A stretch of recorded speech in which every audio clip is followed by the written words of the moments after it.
MasterCard banking card.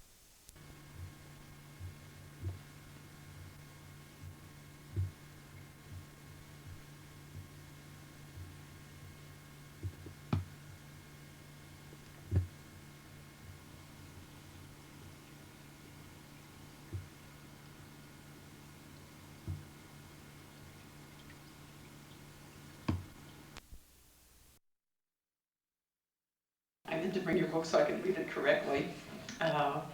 He is a chairman of the, no, wait a minute. Who's got a book? Okay, thank you. Thank you. And I know this doesn't begin to tell it all. He is a professor of psychology, medicine, neurology, psychiatry, and surgery, which just blows my mind, at the University of Arizona, and director of its Human Energy Systems Laboratory. He received his doctorate from Harvard and has served as professor of psychology and psychiatry at Yale University, director of the Yale Psychophysiology Center, and co-director of the Yale Behavioral Medicine Clinic. He's also written over 400 papers and I don't know how many books. Nobody said how many books, but I know that this is not the first one. And this is the best one.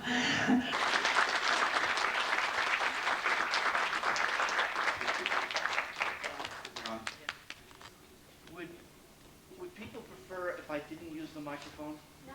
You use the microphone. Okay. You got it. I just did some noise. I wish to thank Diane and also Neil for bringing me to Chicago and bringing me particularly at this time of year. This is a very gorgeous weather, I must confess. It did surprise me. It did surprise me. And I'm also beginning to realize that there are many connections between Chicago and Tucson. And I suspect that bridges are going to be built. Thanks to Diane and Neil and multiple people who seem to share some common interests about some very important questions. I'm going to be talking about the afterlife experiments. And this is research on the topic of the possibility of survival of consciousness after death. And in the scientific world, this is very controversial. Now, I talk to many different kinds of audiences that have different beliefs in this topic. And people tend to fall into one of three groups. One group of people who are convinced that it's false. It's ashes to ashes, dust to dust, case closed. And by the way, that's how I was raised. And I accepted it that way. It was Santa Claus, Easter Bunny, and survival of consciousness after death. Same category. Then there are people who are agnostics. They're not sure one way or another about the topic, but they're interested in hearing more. And then, ooh, is there a way to turn the volume down a little? It's locked up, okay. See, I like to walk, but it makes all this noise. And then there's, is there a safe place? I'll sit down, what? You want to sit on the stage? Sit on the stage. Does this work better? Oh, yeah. Ah, okay. Maybe I'll go behind the curtain. Bring your pocket. Bring your pocket. What? Bring your pocket. Right in your pocket. And then walk around? Outside. It'll sit on this pocket, you know. You just like this? Oh, then I can move my hands. One, and then two. That's good. And then, of course, there are people who believe, who believe this is true. And as I said, people have different feelings. And I'd like to get a feeling for the audience before I begin to know who we're talking with. How many of you would say that you are disbelievers? Meaning that you believe that it's ashes to ashes, dust to dust. This is it, and that's what it is. Please raise your hands. There's not one brave, oh, one, we've got one brave person. Two? We've got two brave people. Okay, great, okay. How many of you would say that you're agnostic? You're not sure one way or another, you'd like to learn more? Okay, and how many of you would say that you believe, that you know that this is true? Okay, we've got a biased audience here. And a friendly audience that leads to the data. All right. By the way, how many of you have had a near-death experience? Raise your hands. Fair enough. How many of you, by the way, have seen the movie Dragonfly? A number of you. What I would like to do is to start off by sharing with you a true story of my relationship to the movie Dragonfly, which both illustrates aspects, as you'll see, about how current research on survival conscious after death is conducted, how it affects one's personal life, and how it shows up in the strangest ways concerning even Hollywood movies. And here's the story. It's in November, last November. I am packing to leave for a 2-week trip to give a whole series of lectures, including going to La Costa in California to talk at a set of meetings that Deepak Chopra was holding. And it was about 6 o'clock in the morning, and I got on email to check whatever emails I needed to take care of immediately. And there was an email from Janet from St. Louis, Missouri. Now, Janet is a housewife who is a medium. And a medium, as most of you probably know, is someone who believes that they can communicate with the deceased. Janet, on a regular basis, for over 2 years now, has been in communication with a deceased person whose name is Susie Smith. Have any of you heard of Susie Smith? A few of you? Okay. Well, Susie, quick story, is that Susie, in her lifetime, published 30 books in the field of parapsychology and survival of conscious after death. Susie had been a journalist, a cynic, who when she was in her 40s, her mother passed away, and Susie originally thought it was ashes to ashes, dust to dust. However, a couple of years later, Susie read a book called The Unobstructed Universe. Have any of you heard of that book? By Stuart Edward White. It's really quite a remarkable book, and it's about, in part, the possible physics of the afterlife that was communicated supposedly by a medium who had died and now is sharing her experience on the other side. Susie read this book and was very taken with it. And so she took a walk out in the park with her little dachshund dog, Junior, and said to herself, and maybe out loud, she said, "Mother, if you're here, could you give me a sign? How do I know if you're still here?"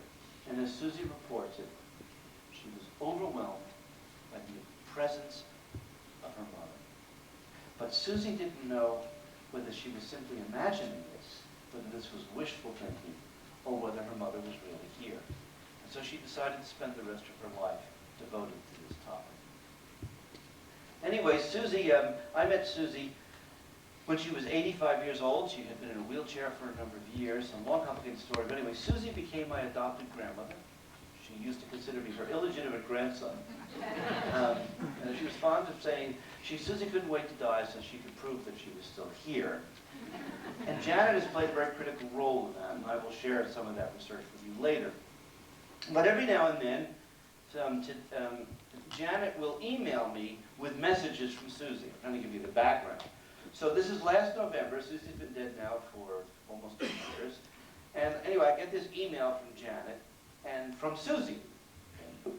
And in the email, Janet says, "Susie is showing me the movie Dragonfly. And she's saying this movie is very important. It's very important to you. And she says, you're going to be meeting somebody attached to this movie, and it's going to be very important to you in the work." And I'm saying, I'm going to meet somebody from the movie Dragonfly. And you have to understand, first of all, Janet didn't know that I loved the movie Dragonfly. Number two is that in the almost 2 years that I've received emails from Janet, not once did she ever write anything about Dragonfly. And nor, by the way, in any of the research readings that I've had the privilege to be part of over the past now 7 or so years, has any medium ever spontaneously brought up the word Dragonfly. So the word Dragonfly stood out in my mind. So I'm saying to myself, who am I going to meet that's associated maybe with the movie Dragonfly? Well, I did know, however, that I was about to meet a man who I knew nothing about, save for the fact that he wrote music for movies. I didn't know what movies. but I knew that he wanted to meet with me because he and his wife had each had readings with Laurie Campbell, we'll hear about later, who's a research medium from Irvine, California. And after having read the Afterlife Experiments book, then having had these readings, he felt compelled to want to contact me, and Laurie did give him my phone number, because if some of you, any of you have read the book, know that in an earlier time I used to be a jazz musician, played many instruments, and he of course was a musician. So he wanted to meet me, and I was going to be meeting this man. And I said, I wonder whether or not this man's associated with the movie Dragonfly. So at about 6:10 in the morning, I was on email, I went on the web and looked up his name. His name is John Debney. And as I looked through the list of credits in the movie, sure enough, guess who wrote the music for Dragonfly? John Debney. So of course, I'm really touched then. From a medium in St. Louis, Missouri, supposedly from my adopted grandmother, I'm learning that I'm about to meet the man who wrote the music for one of my favorite movies. Well, it gets worse because I'm packing, I have to leave, and I have to pay bills and stuff, and I don't do that all that regularly, every few weeks, and the mail piles up in my mailbox, so I go out to the mailbox to get the last 4 or 5 days worth of mail, and I go into the mailbox, and there is this big, fairly fat, gold bubbled envelope. Gold bubbled envelope. I've never seen such an envelope, a very dramatic envelope. And I look at this envelope, and it's from John Debney. Turned out that he, a week earlier, decided, as a surprise, to send me some of his CDs. I open up the envelope, and there are 6 CDs, and one of the movies of the CD is Dragonfly. So with some tears in my eyes, I put on that CD and wondered about the miracle of all of this. Well, it gets much more interesting than that. Why? If you remember, if you saw the movie Dragonfly, the movie is about a husband and wife, both physicians. The wife is pregnant, and she goes off to some area in South America, I can't remember, to work with some children. And in the process, the bus with the children and her overturn and go down the hill and under the water, and they will die. And the husband, of course, was devastated by the loss of his wife, daughter, and he had made a promise to his wife that he was going to take care of her pediatric patients. She was a pediatric oncologist. So he went to the ward, and these kids, by the way, as the movie portrays, they often have near-death out-of-body experiences. And what was interesting is that some of these kids were claiming that when they had their near-death out-of-body experiences, they were receiving communication from a deceased doctor who had a message for her husband, a desperate message. I'm not going to give away what the movie is for those who haven't seen it. And it's a pretty spectacular claim of a movie, right? Well, I did ultimately meet John Debney. He was a very special meeting. I come home from this meeting, and the next night I am having dinner with a colleague. I get there early, and there's a Starbucks or something. It's the Starbucks near the restaurant. And there's an outdoor table, and there are 3 women and a gigantic Great Dane, one of the biggest animals I've ever seen. Now, I love animals, I love dogs, and there's this huge Great Dane, and of course I had to go over and say hello to this Great Dane. So I did, and the Great Dane was beside himself with joy, which was surprising apparently to the women because this dog had been abused. And he was very shy with men, but for some reason he wasn't shy with me. So of course I'm cuddling the dog and rescuing and saying how to get the dog, so on and so forth. And they asked who am I, and I said my name is Gary Schwartz. And the woman, who turns out to be the mother of the daughter with the dog, says, "You're Gary Schwartz." She says, "You wrote the book, The Afterlife Experiments." And I said, "Yes." She said, "Well, I read that book." She said, "I work at Canyon Ranch." I said, "Oh, how wonderful to meet you." And then she says, "I've got a friend who's had an experience which is more dramatic than any experience you wrote about in your book. And she's been desperately wanting to tell you the story, but she's been afraid to. She's even written it for you. I said, really? I said, well, tell her not to be afraid. Here's my cell phone. Have her call me the next day. And she did. And she told me the following story. And by the way, this story has been verified. I subsequently invited her and her husband to my house, as well as the surgeon, who I will tell you about. And I interviewed them for 3 hours. I have this all on tape. So what I'm about to tell you is something that really happened. Here's her story. She also works at Canyon Ranch, this woman, and she had carpal tunnel syndrome in her wrist. And she went to have an operation. And they gave her some sort of a local anesthetic, and she's lying down, and she had an allergic reaction. Her breathing stopped. She went into seizures. And the way her husband describes it was that she was looking there, and he looked into her eyes, and she was gone. They were ultimately able to resuscitate her and bring her back and stabilized, and then decided to do the surgery. Now, of course, she couldn't tell anyone this then because she had been out, but during this period of time, she had a near-death out-of-body experience. And she remembered much of it. She remembered the tunnel and the light and so on, but that was all that she remembered. Well, they did the surgery. The surgery was uneventful except for one amazing event, which she was told about after when she woke up with the primary surgeon. And he told her that after the surgery, she woke up and said something to one of the surgeons, which led him to go into tears, and he fled the room.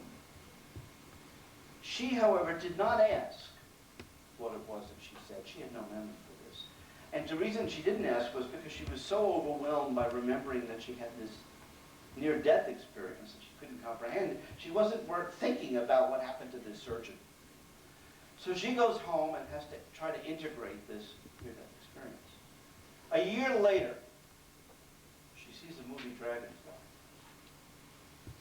And she realizes that it's possible, if this movie is correct, that when you have a near-death experience, you might meet somebody who's previously died. She begins to wonder, did she have an experience like these kids did? So she contacted her primary surgeon and said, would you give me the name of the man who I said this to find out what happened? He gave her the name of the man. She called the man, and he told her the following story. She's had the surgery. There were 7 people in the room. They're all wearing masks and gloves. She's lying down. She's coming out of the anesthetic. All of a sudden, she sits up, and she points to a man, and one of the men with the mask on. She says, I've met a woman. Her name is Anna. And she says she has a message for you. She wants me to tell you that it's not your fault that she died. And then she fell back and went to sleep. Now, why was that important? Because it turned out that this man had a wife whose name was Anna. She was dying from some sort of cancer. She was very depressed, and she decided to commit suicide. She slit her throat, and he found her, and he couldn't save her. And he always felt guilty for being unable to prevent her suicide. Now, it's one thing to have an emotional attachment to a TV, movie. It's another thing to, after meeting the man who wrote the music for this movie, to then meet someone who had a real-life experience that happens to directly be consistent with a book that you published on the afterlife experience. And if you can imagine how I felt hearing that story, ponder.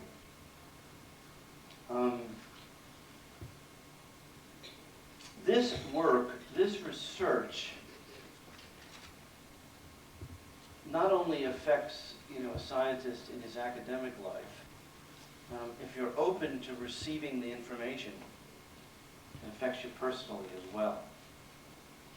And I'm going to share one more recent example, again, of something that is consistent with the way we do research, which also honors a man whose parents live in Chicago. Now, I don't know if this is the case. Are Jack's parents here? Okay. There was a possibility that they would come. I have not met them. There is information about a book that's just about to be published, written by Jana Excel. And I've shared the information about this book for her. It's called Soul Light. And this is a book about a woman who is a grief counselor in Tucson who happened to also be a research sitter in one of the experiments that I will tell you about shortly. And this man, Jack, who grew up in Chicago and eventually moved to Tucson, which is where she met him.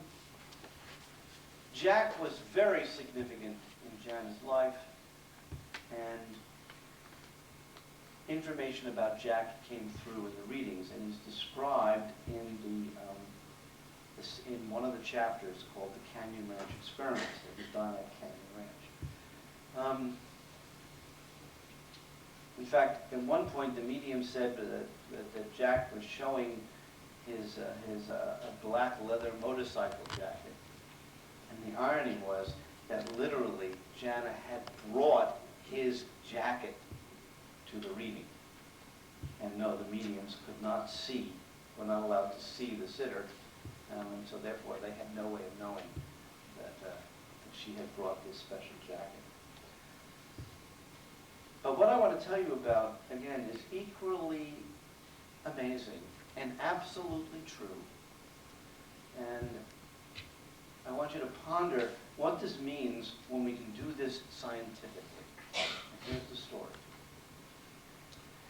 By the way, I shared this particular story with an honors group of students at the University of Illinois Chicago Circle, partly because I want to make sure that if I'm in Chicago, the least I can do is honor and thank Jack.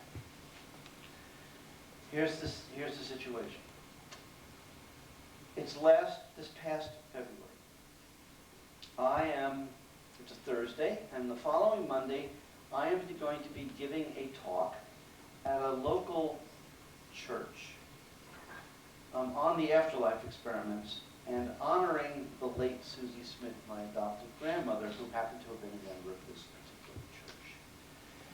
And the Thursday morning before that Monday that I'm to give this talk, I receive an email from Janet, again, Janet in St. Louis, Missouri, purportedly from Susie, my adopted grandmother. And in the email, there is a warning from Susie, a warning. And she tells me that someone, who will remain nameless, had been saying derogatory things about me and the work, and that this was a potentially serious problem. And I read this and I said, who do I know would be saying potentially derogatory things about me and this work? And why would this show up in an email? That afternoon, I received a phone call out of the blue from Jana Excel, who's calling on behalf of one of the members of the church. And they're calling to confirm that I'm actually going to follow through and give this talk. I said, well, why are they asking you to call me about this talk? And she said, because person X has been saying derogatory things about you and the work.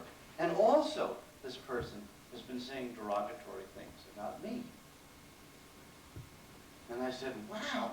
I said, that's amazing. She was expecting me to be all upset. I'm absolutely amazed.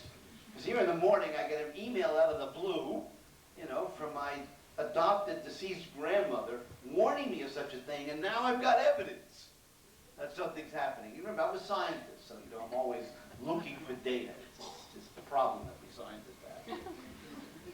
So, but of course I was really seriously concerned about this. So I said, okay, Jana, I said, I think that, well, if it makes sense to you, is that I think I'd like to see the minister of the church and find out exactly what's being said. And I said, by the way, if this material is true, I wouldn't want this minister to invite me to give a talk, and I still want to give a talk. So I wanted to resolve where this was coming from. And she thought that was a wonderful idea. And then she said something to me very interesting. She said, Gary, she says, I want you to know something. She said, not only is Susie going to protect you, but I want you to remember that my Jack is going to protect you too. Now, Jana is something of a medium herself, at least with her loved one, Jack. But again, me being a scientist, I say, how do I know, Jana, that your Jack is actually currently with you and that he is available for this role? I said, let's do an experiment. And of course, Jana was participating in an experiment, thought it was a great idea. So I said, I'm going to email Janet tomorrow in St. Louis, Missouri.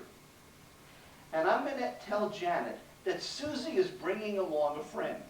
Remember, Susie's now supposedly with Jack, and they're looking over me.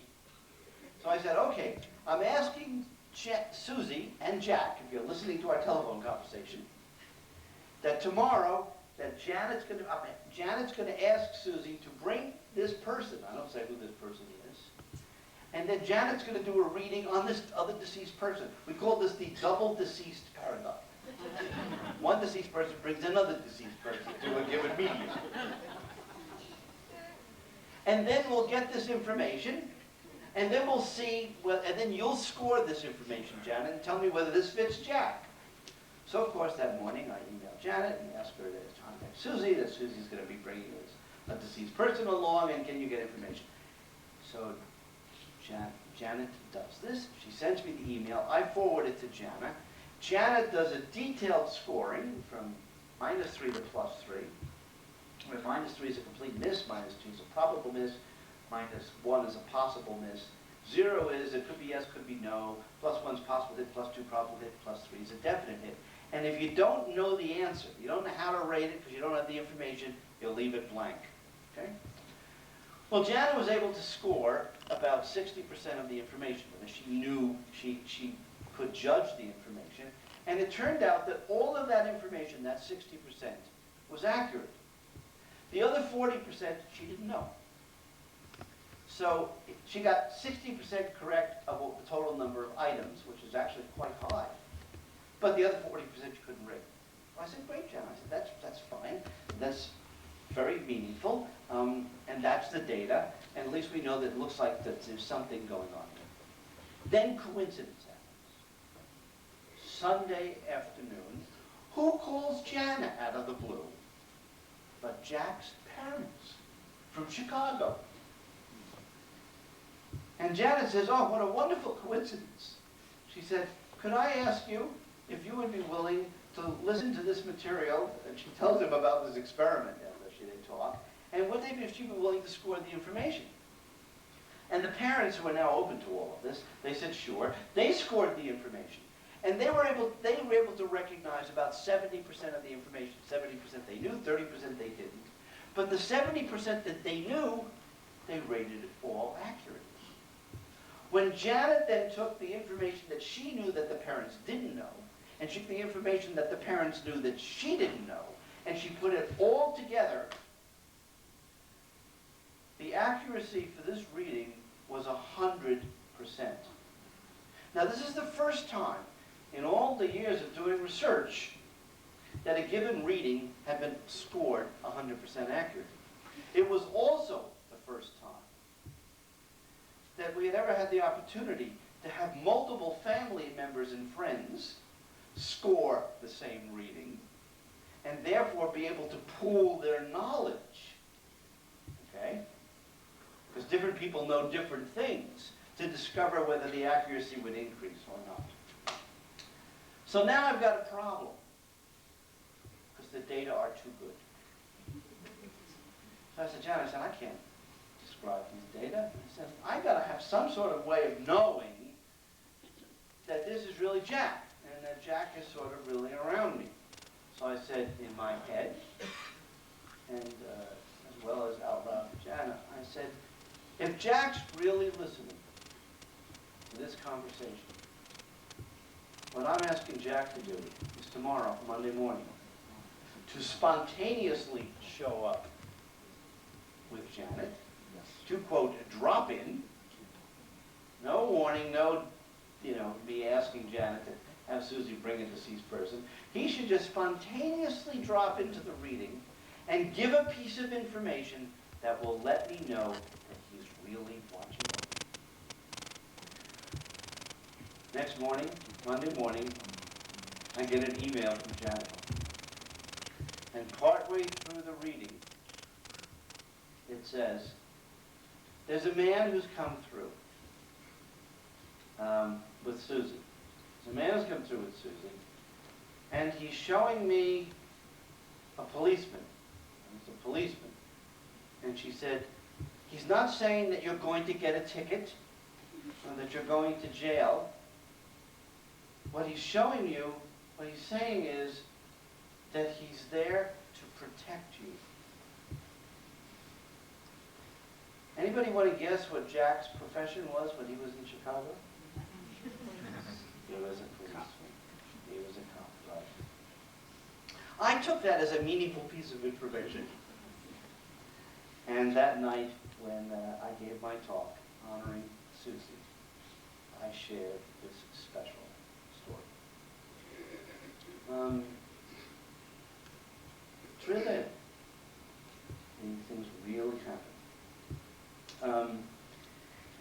And the fact that I'm telling you these kinds of stories illustrates the extent to which this research is evolving since it began.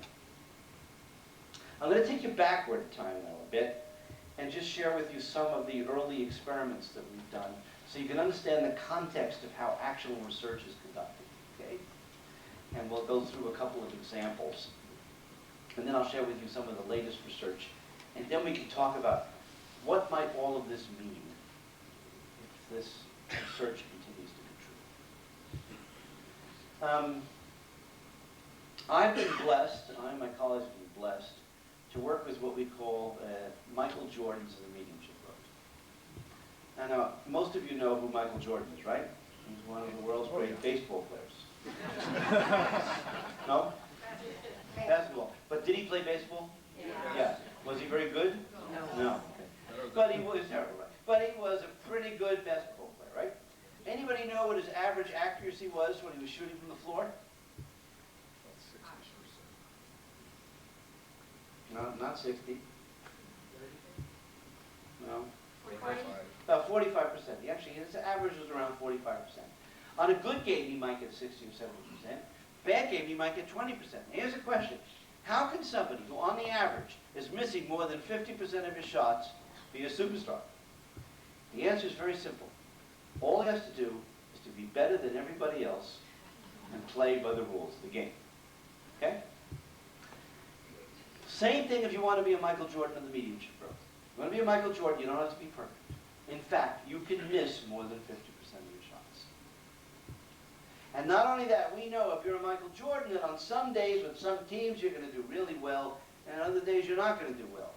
But if you're going to be a Michael Jordan of the mediumship world, all you have to do is on the average be better than everybody else and play by the rules of the game. Meaning, no fraud, no cold reading, no wild guessing, none of the tricks that the skeptics always accuse the mediums of doing.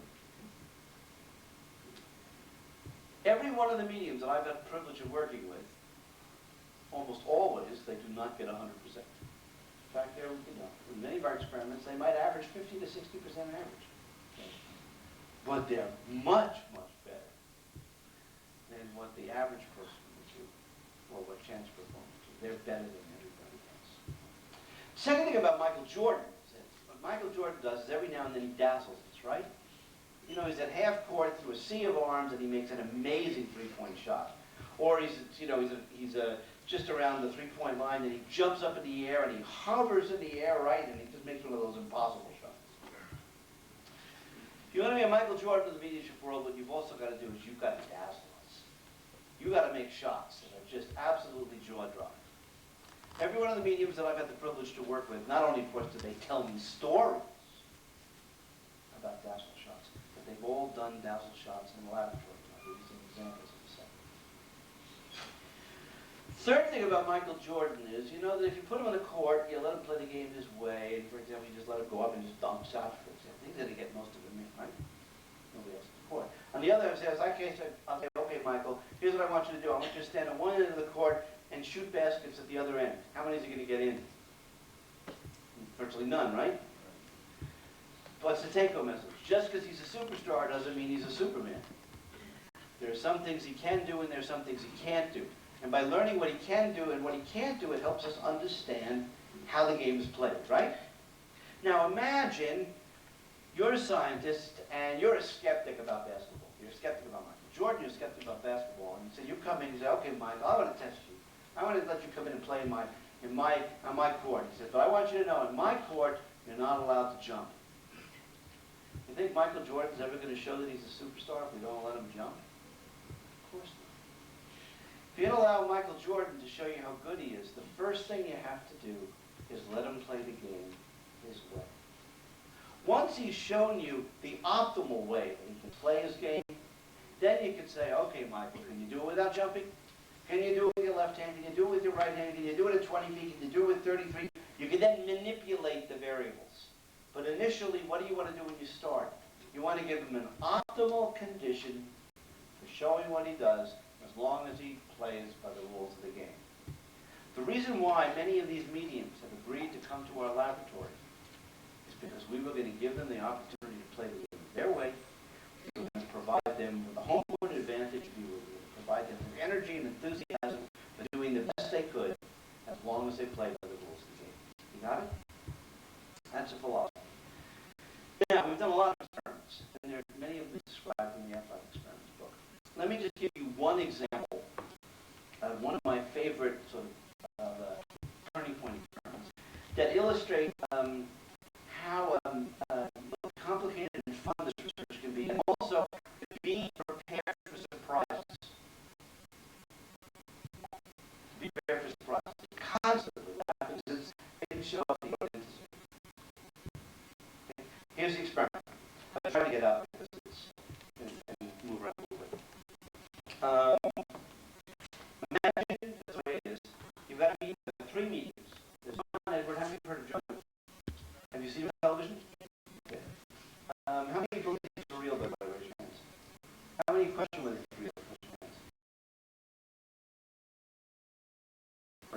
Okay. I worked with John before on television. And I worked with him in the laboratory.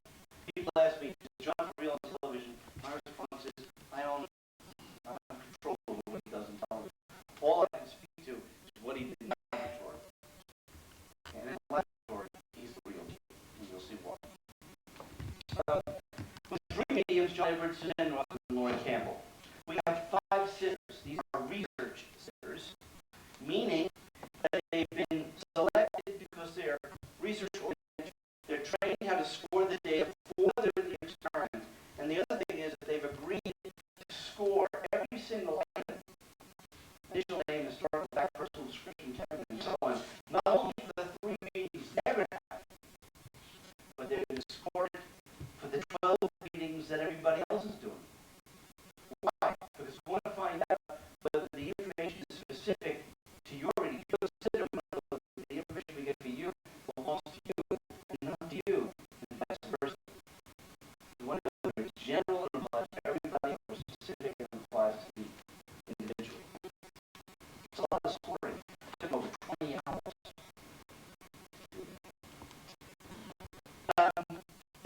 There are 3 experimenters, there's 3 different rooms, simultaneously, sitters, in a separate area. John is sitting facing the wall.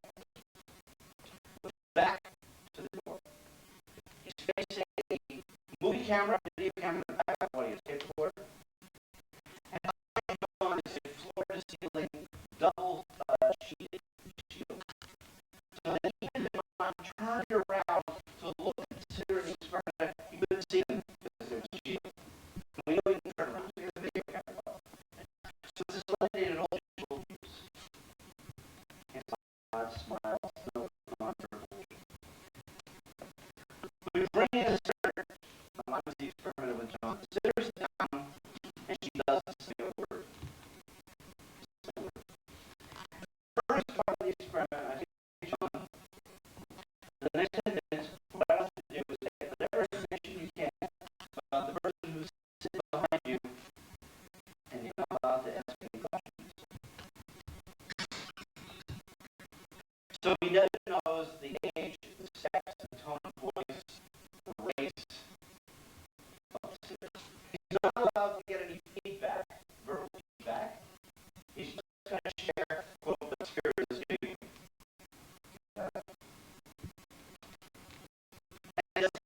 the second part is normal reading. John's allowed to answer certain questions. He can ask questions. He can verification information. However, the sitter is not allowed to respond to all. The sitter is shakes says yes or no. So the voice the child hears the experiment. You with me? And the experiment knows next day about the deceased history of the sitter. As much as possible to educate people. Now, during what this experiment,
post-traumatic stress disorder. Okay? Well, I have, and I think many other people suffer from what I call PESD, which is a post-education stress disorder.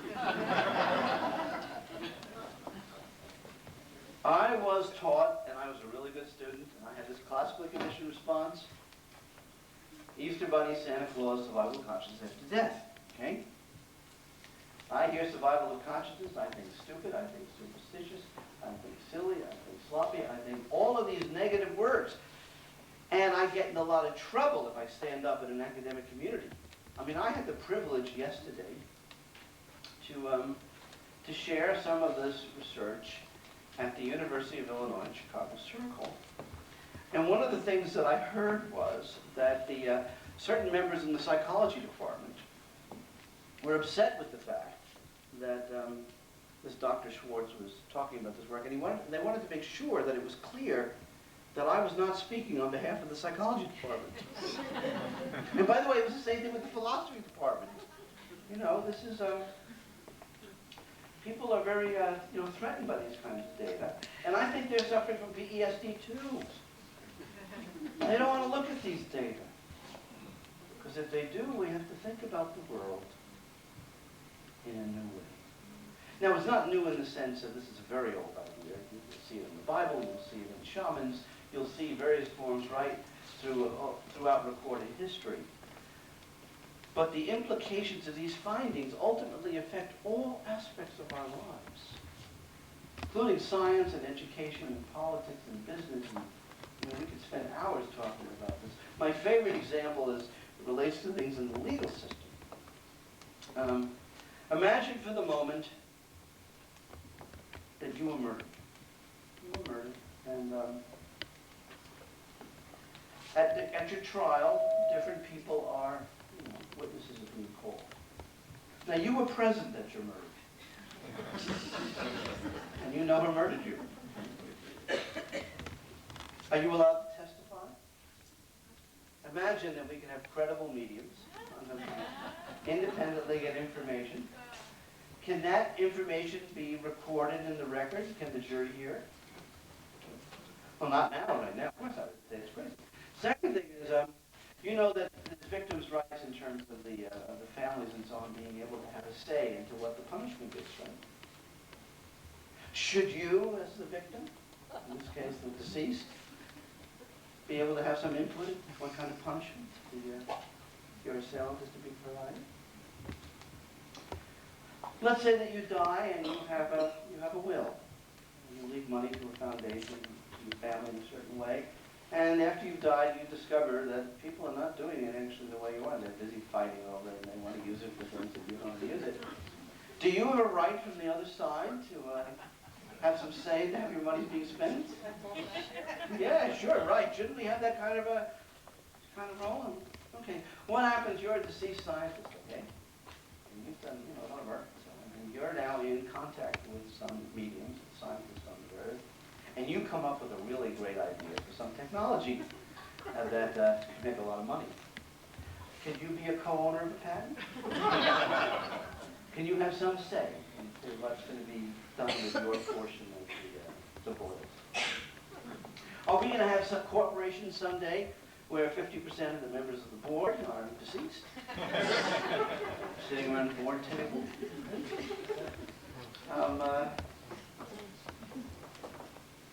What about marriages? Different kinds. There used to be till death do us part, right?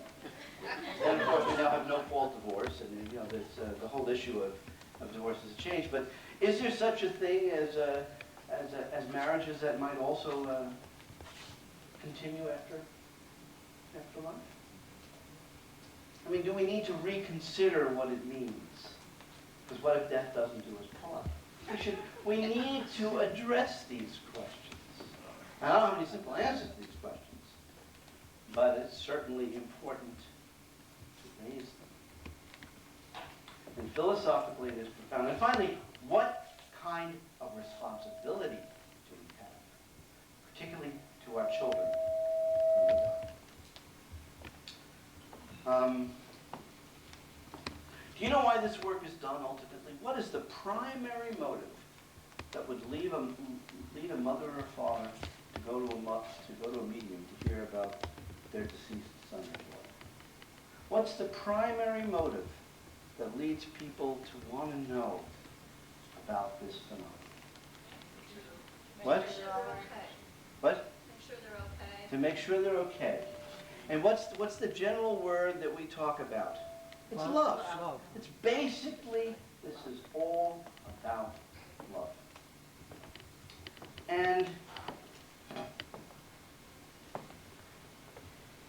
if we are a parent and we really love a child, and our child really loves us, and that child is taken from us, for example, in a car accident, a plane crash, and the child wants to continue to be connected to us, and we wish to be continued to our child, do we have a right, number one, and do we have a responsibility, number two, to give some of our time and energy to our loved one, even though they're, quote, physically gone? I must tell you personally, I think the answer is yes. I think that if love is what this is all about, then the whole issue of responsibility becomes expanded in our personal lives, our personal relationships. How we live our lives, once we know 100% that you can't escape life. Death is not a way to escape life. Okay? When we call physical death is merely a transition. Then, not only do we have to feel like we have to get everything into this physical life, but also we can think in terms of developing relationships and developing our capacity to care that will not be limited by the constraints that we feel about now. If I might share one more story before we then open this up for conversation, I want you to consider the following. And this is also a true story.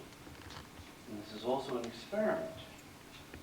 The follow-up is about to happen very shortly. There was a gentleman in Los Angeles by the name of John.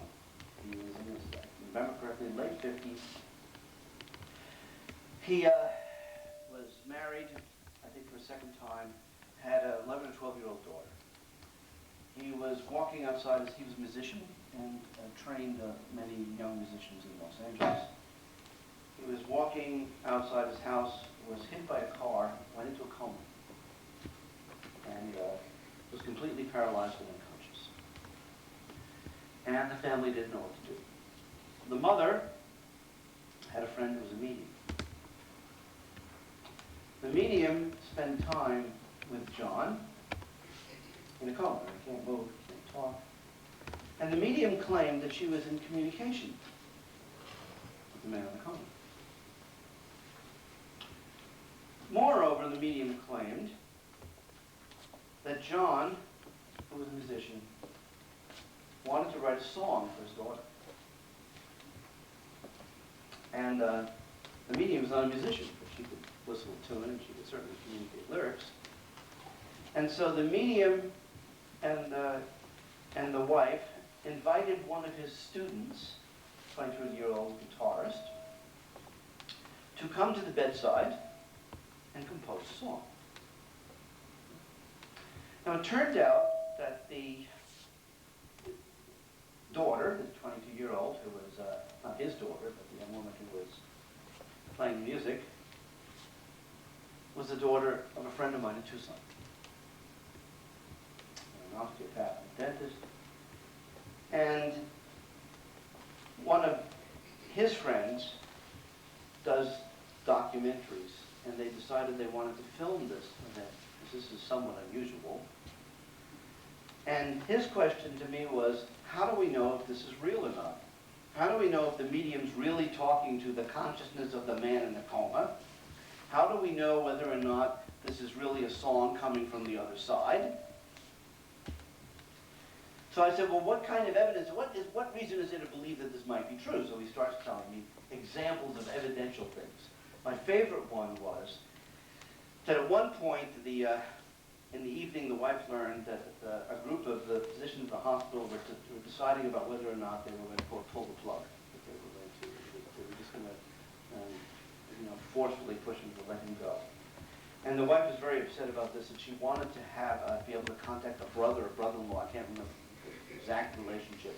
It was late at night when she learned about this, because they were doing this on a place, and she didn't have the phone number. She was going to have to drive 45 minutes back to her house, and then it was going to be late at night.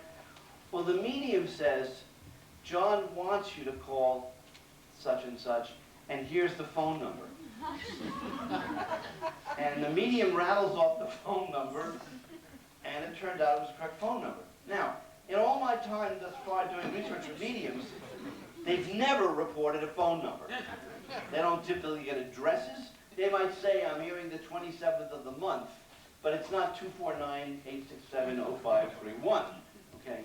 So, of course, I was now intrigued by all of this, and so I went to Los Angeles and went to the foot of his bed, and it was, by the way, this is all documented with a professional video photographer. And what I did was, as an initial test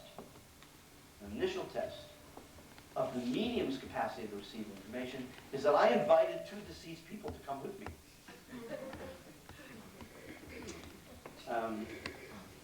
One was Susie Smith, and the other was a young man who had recently died.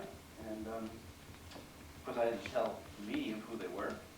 And I said, look, I don't mean to put you on the spot, and you know that I'm here to evaluate this process. I said, but I've invited two deceased people along. Could you please tell me who they are and give me some information that would let me know that they're here? And she passed the test. Well, they ultimately wrote these songs, and John ultimately died. And they've just received funding to do a documentary, a real, finished documentary about this. And they wanted to come to Tucson to interview me, and also to see whether we could do any research to verify all of this now that it was all over. And so we're doing the following experiment. First of all, two of the Michael Jordans of the mediumship world are going to be reading blindly, they don't know who the sitter is. They're going to be reading the wife. And the question is, number one, does a deceased man by the name of John come through? Does he indicate that he was in a coma? And does he provide evidence independently through both of these mediums that he was composing music to another person?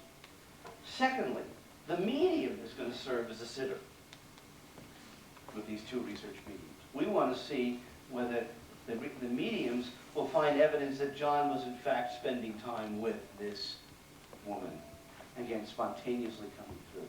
And third, I'm having this particular medium read a secret sitter who happens to be for another purpose flying in from Europe to evaluate in fact her ability to really serve objectively as a medium for someone that she herself doesn't know.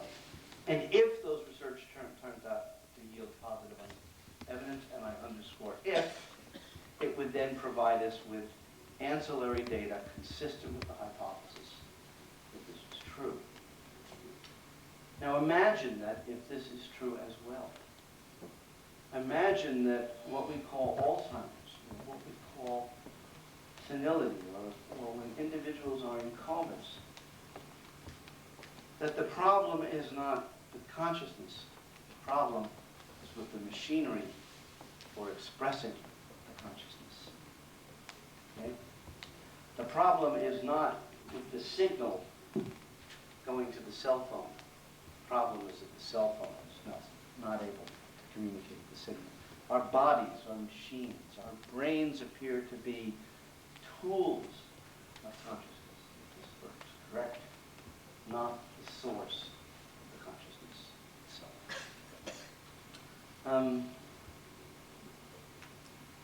It's a great adventure, isn't it? And wouldn't it be nice if the research were to continue to support the idea that all this and more is real? I must tell you that I'm trained to be offensive. I'm trained to be skeptical and questioning. And then what happens is I have a phenomenal experience. The data pushes me off the fence. And the next morning I climb back up the fence again. And Up to a point, staying open, staying on the fence is very important, okay? And it's sometimes okay to move the fence and still be on the fence. But sometimes it's time to take the fence down. Every now and then, there are yes, no answers. And at some point, we need to reach that. And how do we know when is enough evidence enough? Ultimately, that's an individual decision that each of us has to make ourselves. I've really struggled with this. In fact, I've become much more interested, to tell you the truth, in the process by which we change our minds than even this question about should we change our mind about survival of consciousness. The answer is yes and no. How we go about the process of changing our mind, coming to our beliefs, and being brave enough to change our minds is a very challenging thing for our species, and it may hinge on our capacity to survive and evolve. I was in London this spring. All-day conference sponsored by the Society for Psychical Research, which existed for over 100 years. And they, like a legal forum, and they had two people presenting evidence, contemporary evidence, consistent with survival, and they had two people who were presenting the other side against it. And after I gave my presentation on research in the U.S., a very distinguished gentleman, psychiatrist, past president of the organization multiple times, gets up and he makes the following statement. He says, Dr. Schwartz has gone, and his colleagues have gone to great lengths to for example, remove fraud, and he says it's highly improbable that fraud can explain the totality of the research. However, he says, until Dr. Schwartz or some other scientist does an experiment that removes any possibility of fraud, I will not. I remain skeptical. And when I heard him say, until it removes any possibility of fraud, I was reminded of how a couple of years ago I realized that I could not design a completely fraud-proof experiment. Not that would remove any possibility of fraud. I mean, I could take mediums, and if I had enough money, I could put them in, lock them in jail, and I could have them watched by detectives, and all this kind of stuff. But the skeptic, and I mean me, the skeptic, would say, but how do you know that the detectives weren't paid off, and there wasn't somebody else monitoring the detectives, and without monitoring how do you know? And the answer is, you're never 100% sure. There's always a little bit of doubt. And then I was reminded of the legal system. In our legal system, as you know, the decision of a jury about whether to convict or not, which means to put somebody behind bars and even potentially kill them, is beyond reasonable doubt. Not beyond any doubt. The status of this research at this point is not just beyond reasonable doubt. Almost everybody thinks that. It's far beyond reasonable doubt. It's not beyond any doubt, but it's far beyond reasonable doubt. Well, if you're far beyond reasonable doubt, what kind of doubt is left? Unreasonable doubt. Okay? And the question is, am I going to live my life as a person, let alone a scientist, doing research on unreasonable doubt? If anything, what I should be doing is ask myself, where does this unreasonable doubt come from? And so, I sympathize with the people who disbelieve, especially having been there myself. And I understand what it's like to be confused. Because in this area, the more we learn, the more questions are open. Remember, we've talked nothing here today about, quote, what's the afterlife like? Right now, we've been just talking about, is there evidence for an afterlife? Right? There's a whole world that becomes open about all of this. So these kinds of questions about how do we know what we know, and also what's the responsibility of sharing all this becomes very important. And I'd like to end this with something that I learned in the foreword to a book written by Neil Grossman called Healing the Mind. The foreword was written by Houston Smith, And in the beginning of this foreword, this very beautiful foreword, Houston tells a story about Neil when he, as a high school student, having read something in what's called the dialogues in Plato. I, by the way, have not read the dialogues in Plato, nor did I even know the story. Neil had to explain it to me. But there was this quote, which I'm not going to get precisely right, but it had to do with the function of education. Function of education, which I think very much speaks to the function of science. And what he said, what essentially is said is, and I may get the exact wording wrong, I don't know now in transparency, but I don't know if it's going to be for my PowerPoint, is that the purpose of education is to essentially bring true knowledge to souls who do not possess it. To bring true knowledge to souls who do not possess it. As if inserting vision into blind eyes. As if inserting vision into blind eyes.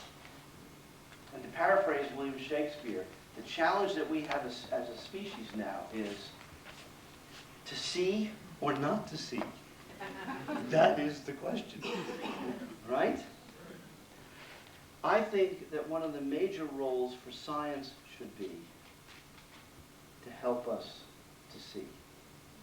The decision is for each of us about whether we are willing to see, are we open to see. I think all of us, by the way, are capable of seeing. And once we open our eyes, boy, there's a whole new world of vision and color and beauty and opportunity that awaits us if all of this is true.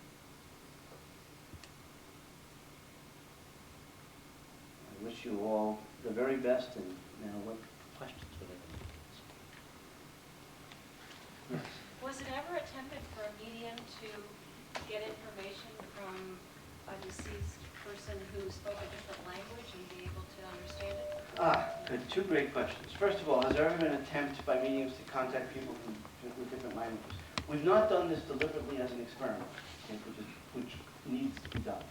But what has happened is that every now and again, a deceased person will come through from a different country with a different language.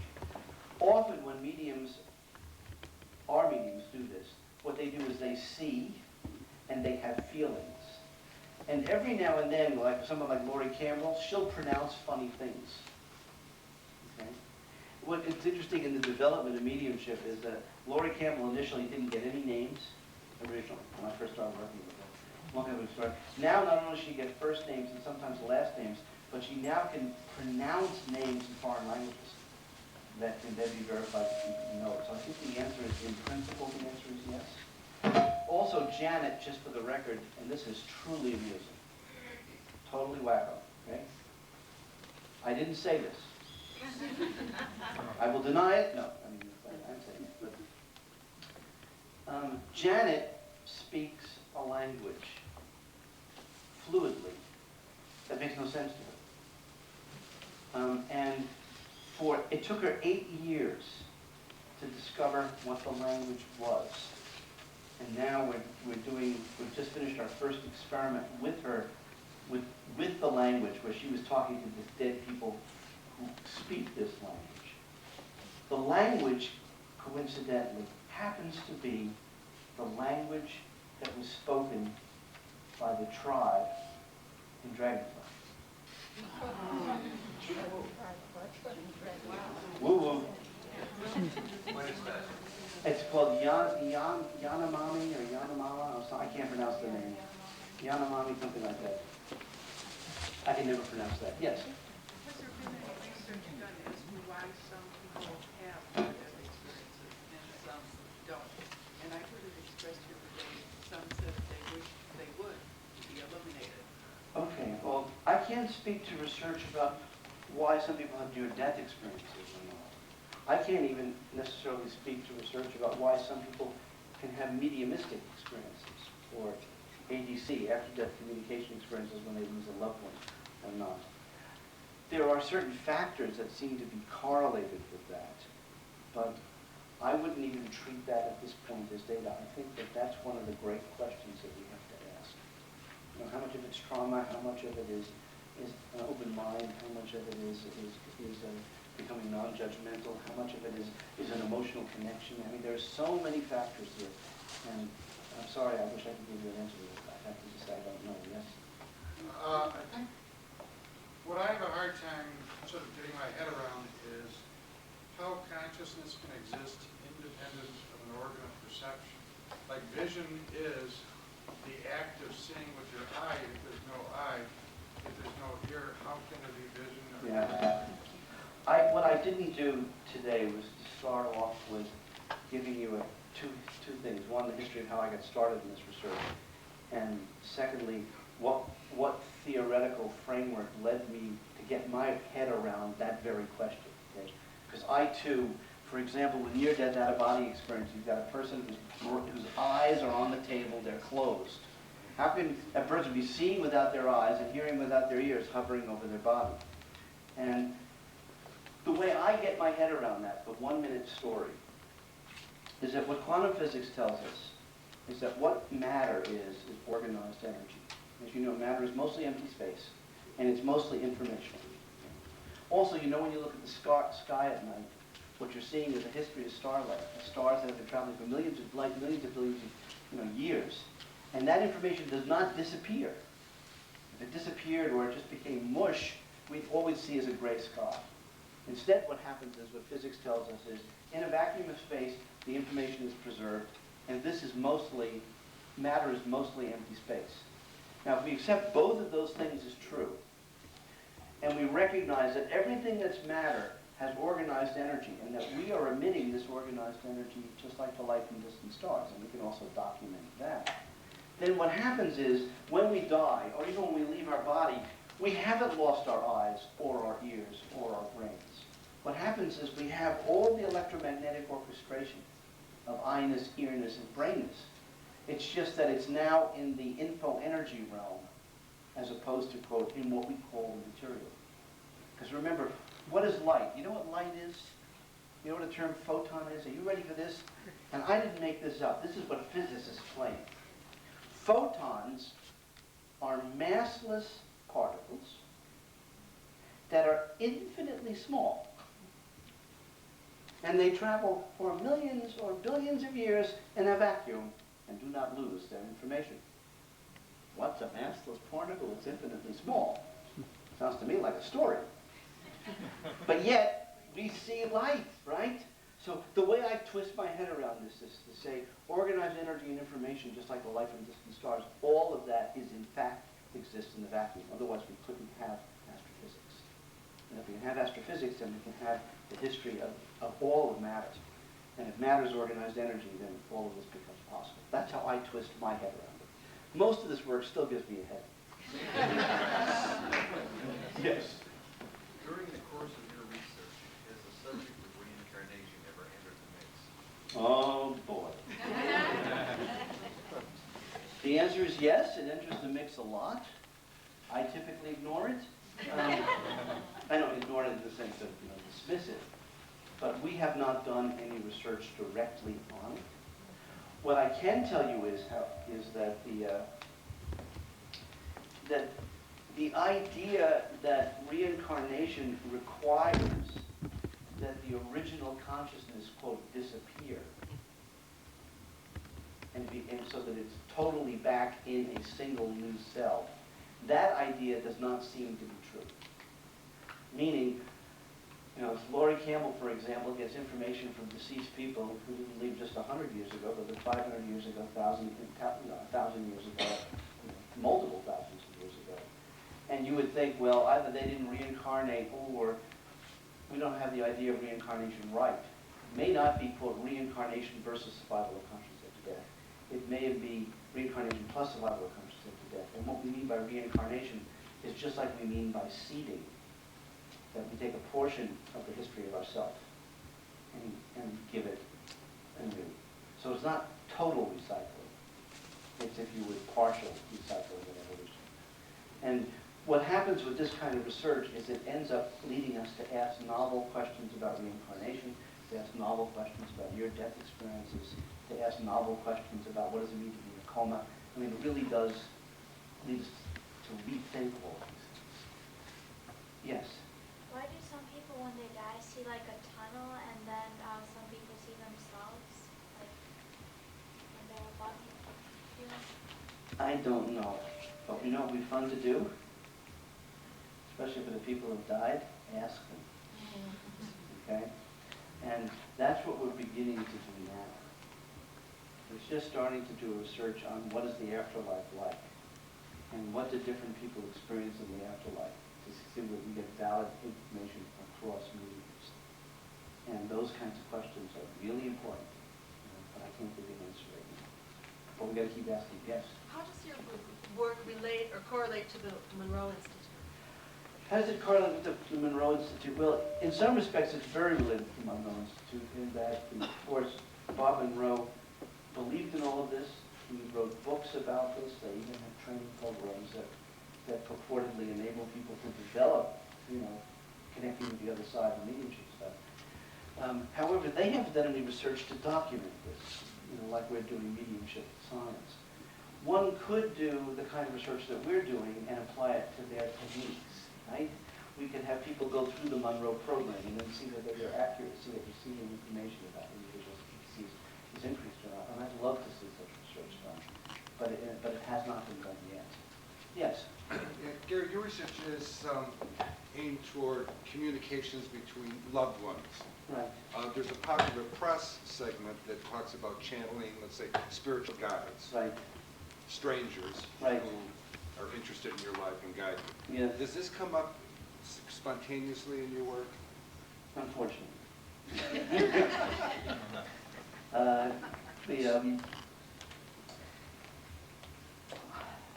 For mostly political reasons, I have tried not to deal with, quote, the guide hypothesis.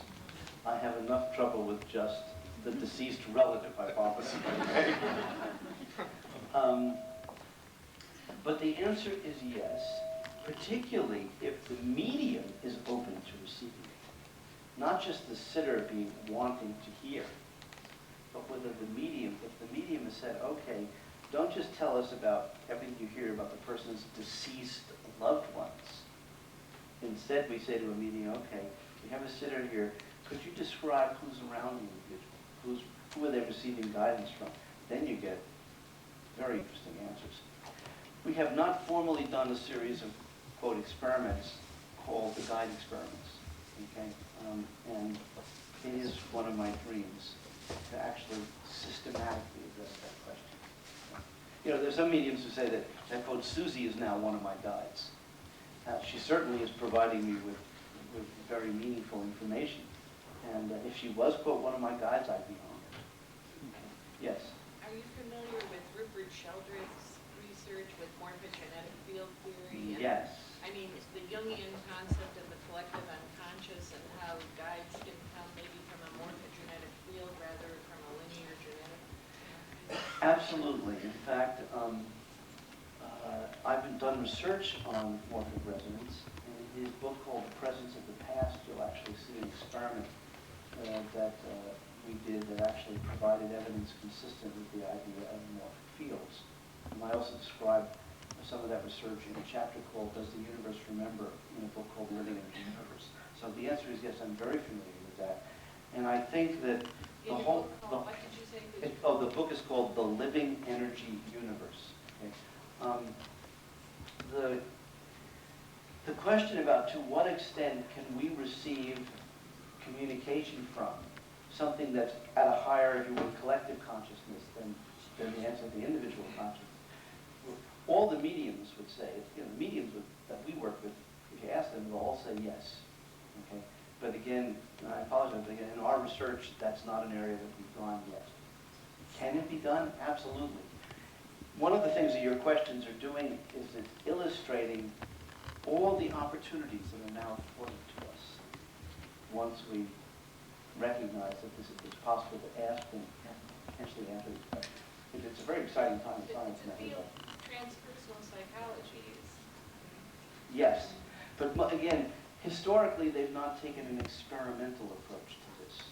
And one of the things that I think that we've been blessed with is the idea of being able to, quote, bring this into the laboratory, model it, study it, both in the laboratory and, quote, in the field. Yes. Was it you on the Learning Channel last night talking about organs, where people receive other organs? There was a Was it last Friday night? It was last night, Last night? and it was on, Yeah, it was. it was fascinating about this child who had received a heart from another child that was murdered. Yeah. Was, If it was Dr. Schwartz, it was me. yeah. But I didn't realize it was on It last was night. on last night. I get confused because there's a thing called Schwartz Rounds here. No, this was on the Learning And it Channel. turns out not to be me, fortunately. But about the cellular memory and That's absolutely correct. Is that That- amazing? fascinating. What, it was on last night again? Yeah. I didn't hear it, would you mind Would you, repeating it? okay, why don't you repeat? What had happened was that a child received a heart from another child that was murdered, and she kept having nightmares. And what was she actually recognized the person who murdered the child and had. And she provided evidence from her dreams that supposedly came from the heart of her donor that helped the police convict the person who actually did the crime. That's correct. And yes, I did talk about that case on the television program. Yes. What happens now if they put in pig cards and all the animal parts? Well, it'll be a lot more oinking on that. Yes. I was going to ask a different question, but that changes everything. Okay. Yeah. Thank you for your comment about unreasonable doubt. That's great. I'm going to use that for our group. Okay, forget my previous question. I want to tell you that we heard a crime reporter for the Chicago Tribune, Al was there too, at the Mount Prospect Library about 3 months ago, I'd say. And he said he was a believer in ESP because of one experience he had, something he never even thought about. But there was a murder that the police couldn't solve, detectives couldn't solve. And some woman he knew had a dream, and she shared the dream with him one day as a casual thing, because I don't know why it came up. But anyway, she had a dream about this murder. She knew nothing about it. She just knew, she felt like sharing it with him. And it turned out the information in the dream solved the crime. Right. One of the things that we've only half in jest thought about doing, again, it's a question of time and money, but is creating what we affectionately call an AIA, which is an afterlife intelligence agency, where deceased individuals can help contribute to the providing information about crime. Oh, the clock? Yes? Is there any significance for it stopping where it stops? It stopped right when he finished his talk. Did it really? So how would you interpret that? Synchronicity. Very nice. Sorry, clock.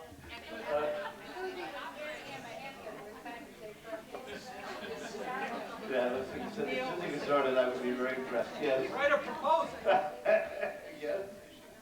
Do you imagine the day might come that we all have the ability to communicate with the other side, so to speak, and that the veil is becoming thinner and thinner? Yes. Do I imagine that the veil's coming through in the day that all of us will do this?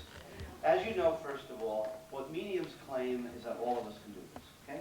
Secondly, if we're to use the metaphor of the cell phone, all of our cell phones can pick up the signals. But in order for the cell phone to pick up the signals, the first thing we have to do is turn the cell phone on, and then we've got to make sure that it's functional and tuned into the channel that we wish it to hear from. Okay?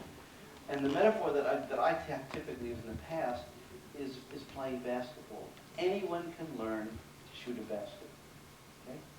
Most of us are not going to become Michael Jordans. Right? But if we practice, all of us can play the game to some degree. And I think what's going to happen is that once we get past the, as you said, unreasonable doubt, and we start becoming, from a little young age, when we're still like good at learning languages, we're also good at receiving and developing the skills which come naturally. If instead of knocking them out, we could have them fostered, I suspect not only could most of us be able to receive this information that is in an accurate way, but today's mediums will seem, relatively pale compared to what really can happen in the future. With the old crank phone, that's right. I think that's very good. I'll get that back there. Yes? Yeah. As we're going through that period of time, that's the period of time we're living in, how can everyday people who want to develop or access people who suggest that they are practitioners, mediums, How can we be discerning to avoid becoming the targets or victims of fraud or whatever? That is a great question. The question was, for those of us at this particular moment in history who want to both develop our own skills but also judge, be it healers or channels, who's a genuine one, who's not? How do we discern where the accuracy is? I can just give a few suggestions based on our research experience. One is it's quote word of mouth, meaning if you have people that you trust and they report having experiences and those experiences make sense and they seem like veridical reports, it's just like having a good doctor recommendation or whatever. Personal recommendations can't account for something. It's not the whole story, but it's part of it. Secondly, I think most people who are good at this are not arrogant about it. And they'll be very honest and they'll say, look, I can't promise. I'll do the best that I can. We'll see what happens. They will, and it's not just like it's a pat answer or that they're giving it you. You sense that they're being very valid. And if you see someone on television, for example, who comes across saying, I know the answers, this is the way it is, you can question that a little bit. So like even John Edward is pretty brash. He'll say, well, look, I could be wrong with the name or I could be wrong with the date, but I'm not typically wrong with such information, and at least think about it because it might turn out to be useful. So those are parts of it. Right now, there's no certification. No one's set up a scientifically based certification process. By the way, could we do such a thing? Absolutely. Would it be useful? No question about it. Have we thought about doing it? Many times. Why haven't we done it time and money? But I think sometime that will happen. I will get back to you, sir. Yes? Thank you. Yeah, love your book, Gary. The info energy realm, any insight as to where it's actually located?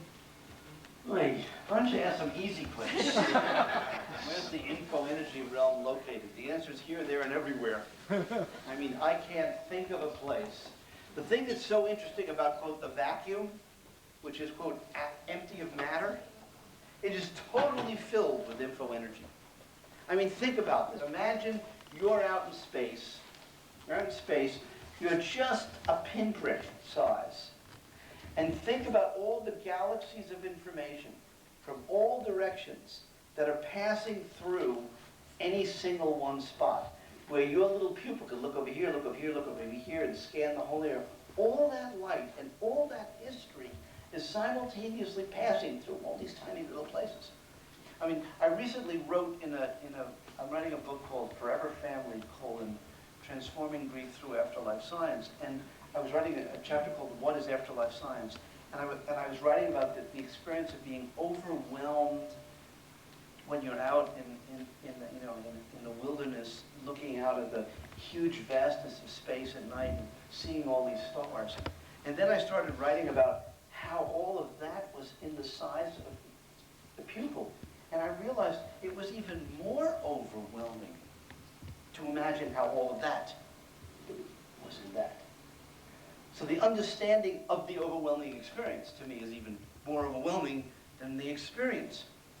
And yet it's there. So I don't mean to be flip, but I really do think that if we're going to take info energy seriously and just analyze our current ways that we think about space and time, it's quote here and there and everywhere. And that makes for an interesting thing to ponder. Yes? Okay. Have you found, I gather you have future predictions with mediums. Yeah. In terms of past, present, and future. Mm-hmm. What is the proportion, or do you find it so? Yeah, well, okay. General rule of thumb, mediums often make predictions. If we were to calculate, and by the way, we've never actually done a formal calculation, but we've done informal calculations. If a given medium's accuracy for describing the past is, let's say, 70 to 80%, okay, which is, we're talking about a really super Michael Jordan, her accuracy about making predictions for the future, that same medium's accuracy, is going to be less than half. It's going to be less than 40%. And that, to me, is very reassuring. Because what it does is it implies not that they're not as good, but rather that there's more flexibility and opportunity for if you would, choice to play a role. We have, by the way, been doing research on precognitive dreams and predicting the future in relation to terrorism and all kinds of other things, but that's another talk. Yes? When I was a boy growing up, my mother was interested in these things, and there's a lot of talk about fraud. There is a lot of fraud among psychic practitioners, and my mother told me never to pay a fee, and it was good advice. Good. By the way, I think it's probably wise never to pay a thief, but it's very important to be able to discriminate between a thief and someone who's a genuine person. And that's part of the question of discernment, and that's why we do science. Yes? What is it that you mentioned just now, the latest precognitive dream? Yes. What is that? What is precognitive dream? Precognitive dream is when a person goes to sleep and has a dream about the future, and that dream turns out to be accurate. And I, by the way, have spent a year and a half doing research with a man called the Dream Detective in England. There's written a book called The Dream Detective. And this is a man, very quickly, who had a near-death experience over 15 years ago where he died. And after he came through, he began having precognitive dreams about the future, primarily about crimes and terrorist acts. This was a man who worked part-time as an undercover agent for British intelligence and the British intelligence at Scotland Yard. And as he tells the story, one of the first precognitive dreams he had was about 5 terrorists, IRA terrorists, who had completed a particular act, and they were planning to do another bombing. And the 5 of them were located in a particular town, in a particular hotel, on a particular street, in a particular room.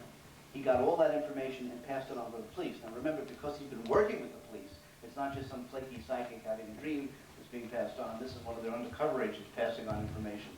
And he passed on the information. The police acted on the information, arrested terrorists, and then brought him in for questioning. Because they figured, how could he possibly have known this? He had to somehow have been involved with the terrorists. And he said, look, they said, well, how are we going to know whether you're involved or not? He said, very simply, discerning the